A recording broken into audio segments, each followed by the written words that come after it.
Good morning, friends. This is Gautham Kolluri from CIP Study Abroad and Immigration. I previously worked at Conestoga College and Mohawk College as the International Students Recruitment Officer. Welcome to our daily live QA session, streamed to our social media channels. We have our daily, QA session every day, but I just have not been streaming it. I was away for a vacation in Dominican Republic, and again things were very busy in the morning, so we haven't really streamed live for probably a month now, I think. But again, just wanted to share a few updates and uh, you know go on. So good news and also some challenging news as well. Uh, I think some of our students graduated and they have received permanent residency also, and we had one student who had one of our clients who had applied for spousal sponsorship, for we have received about 3 or 4 approvals for permanent residency. This and also some updates for the immigration. So let's start with the challenging news. So the first news, what happened here, is the spouse open work permit. The biggest challenge for all of us, for students who are adult students who are married and who are coming to colleges. So IRCC finally has updated. There was a lot of speculation when they do it. It's been almost about 2 months since Minister Mark Miller made an update. So on the 19th of March, IRCC updated the requirements for spouse open work permit. So here the spouse open work permit program. So previously, international students who were studying full-time programs in public institutions, in a college or in a university were able to bring in their spouses. So unfortunately, it is no longer the case. Exception is if you are a college student and if you graduated are on a postgraduate work permit, then you can apply for your spouse open work permit for your spouse. Or if you are a master's, if you are in a university doing masters and selected bachelor's programs, you can only in that cases you'll be able to apply for your spouse open work permit. So this is an update. So your spouse or partner must meet the eligibility criteria listed below to be eligible for open work permit as your spouse or common partner. So if your spouse or common law partner is applying for open work permit on or after March 19th. So this is the update. So after March 19th, your spouse or common law partner may be eligible for an open work permit if you have a valid study permit and you are either valid study permit and master's or doctoral program in a university or polytechnic institution. So only students who are studying master's and doctoral degree in a university or polytechnic institution and one of the following: Doctor of Dental Surgery, Bachelor of Law, Doctor of Medicine, Doctor of Optometry, Pharmacy, Doctor of Medicine, Bachelor of Science in Nursing, Bachelor of Education, Bachelor of Engineering. So only these programs will be eligible to bring their spouses, right? So applied before, we still had the same requirement. So this is the new update. It extensions will be not affected. So if you're already in Canada and your spouse has SOWP and already in Canada, it is it is not affected. The same requirements should have a valid study permit or eligible for postgraduate work permit and a full-time student in a public or private university, private college in Quebec, or a Canadian private school, which offers bachelor's or master's or doctoral degrees. So no changes for extension. So pretty much same process out here. So the only challenging part is, guys, if you are in a college, you will not be able to bring in until you finish your studies and apply for your PGWP. Interesting changes coming in from British Columbia. So undergrad students were always under disadvantage with there was no separate program for undergrad students. So finally some good news for undergrad students. This is the first step, and I think many other provinces will be following British Columbia, including Ontario. I hope so, because there are so many undergraduate students who come to Canada and they spend tuition fees for an undergraduation is about 25 to $35,000. So for all this undergraduate students, there was no separate pathway, and British province of British Columbia is leading the way, and they have on the March of 19 they have posted an update to the British Columbia Provincial Nominee Program, and it is expected that these new streams will be launched from January 2025. So what are these updates? Basically, right under the current graduate and international graduate stream. So we have two streams. The current international graduate stream and international postgraduate stream will be replaced by three streams.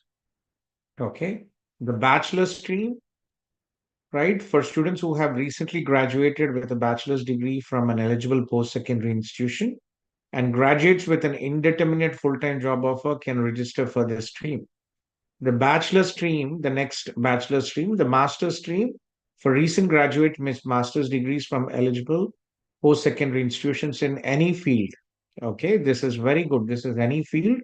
Graduates with a minimum of 1 year full-time job offer in a skilled occupation can register for this program. So any master's is fine, right? So 1 year work experience is mandatory now for students from masters, and any previously only STEM degrees were under the master's stream. Now any stream in any field of study is good. So students who study masters in any field will be able to get, and I think this is most likely be limited to the public institutions. Okay. So, and there is also change in the languages. So it's Canadian language. So all the streams except healthcare will have a new language requirement, which is CLB 8. CLB 8, which is not difficult, to be honest.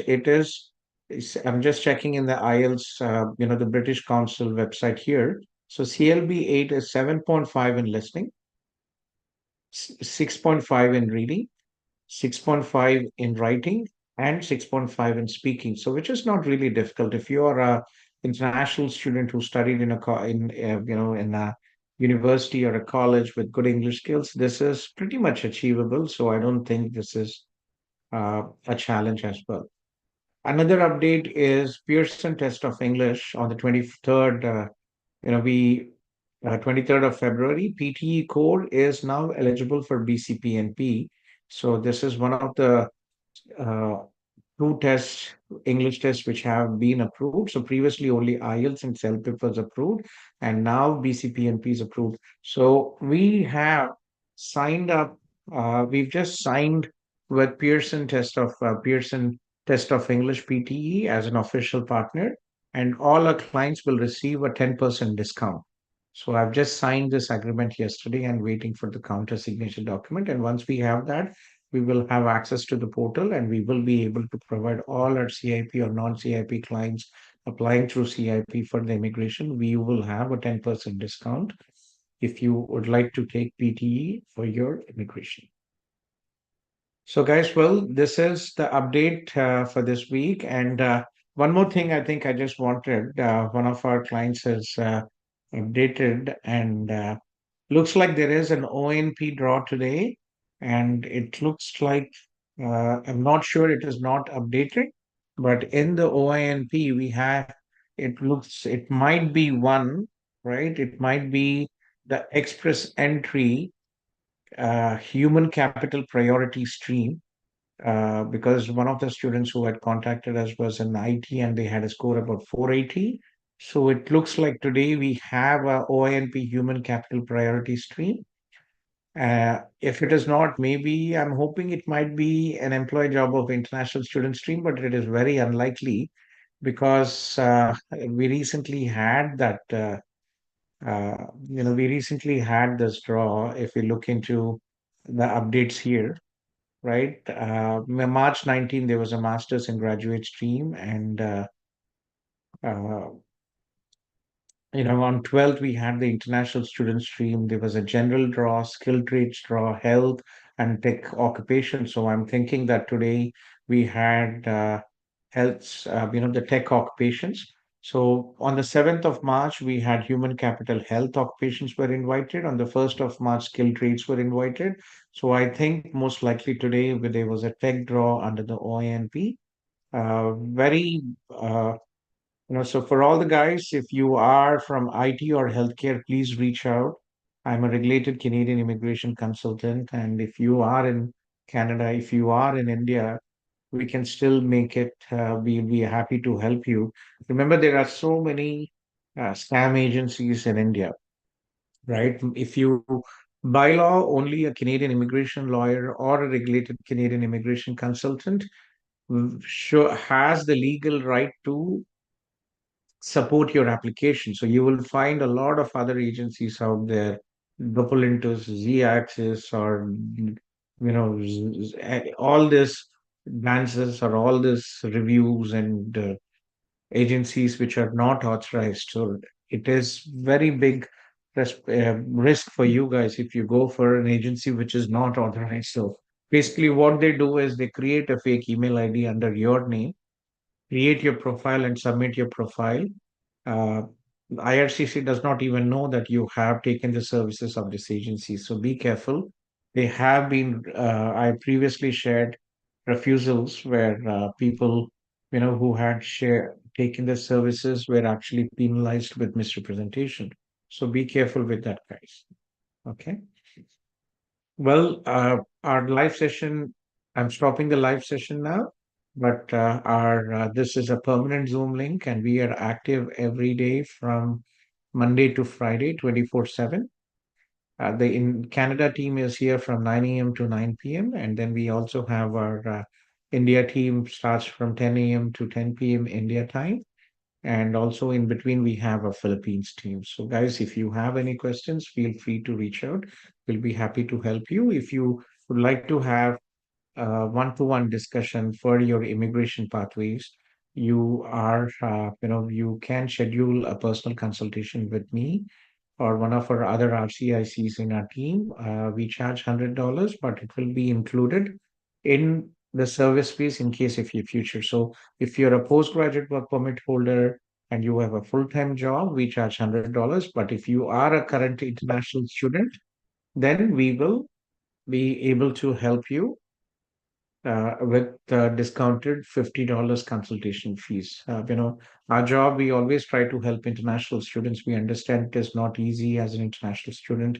Middle class families, we all come here with education loans and with other issues. So, it takes time financially to settle down here. So for students, we will give a $50 discount, and you will only pay $50 for a consultation, 30 minutes to 1 hour, as long as you want. We will be able to help you and discuss your pathway. And in future, if you come back to CIP for your services, this $50 or $100, what you have included, what you have paid will be included in the services. Okay. So thank you guys and have a nice day. My name is Gautham Kolluri. I'm a regulated Canadian immigration consultant and founder director of CIP Study